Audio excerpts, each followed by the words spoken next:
তো hello friends, good morning, welcome back to my channel Shrima worlds ব্লগসে নিয়ে চলে এলাম একটি শর্টস ভিডিও। আশা করি তোমরা সবাই ভালো আছো, আমরাও ভালো আছি। তো আজ থেকে শুরু হয়ে গেছে আমার দুর্গা পুজোর কাজ। চলছে টুকটাক, তো চলতেই থাকে আমার, কিন্তু ফাইনালি আজকে শুরু হয়ে গেছে। তো আমি অনেক সকালে উঠেছি, কি কি রান্না করেছি তোমাদের সঙ্গে সেটা শেয়ার করছি। অনেকে ভাবো আমি এত সকালে কাজে যাই, বাট রান্না বান্না করে আসি কিনা। না, আমি কিন্তু সমস্ত ঘরের কাজ কমপ্লিট করে তারপর যায়।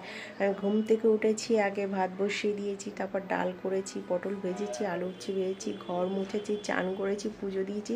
জামা কাপড়গুলো রয়েছে, দাদাকে বলেছি কেচেছি। দেখো, এই যে ডাল করেছি, পটল ভাজা, উচ্ছে ভাজা, ভাত সব করা হয়ে গেছে। তো করে এখন আমি কাজে যাচ্ছি। তো টাটা, দেখা হবে একটি নিউ ভিডিওর সঙ্গে। লাভ ইউ অল, সবাই ভালো থাকবে, সুস্থ থাকবে। আর যে যে এখনও ফোন করে আমাকে ডেট দাওনি, প্লিজ ডেটটা দাও।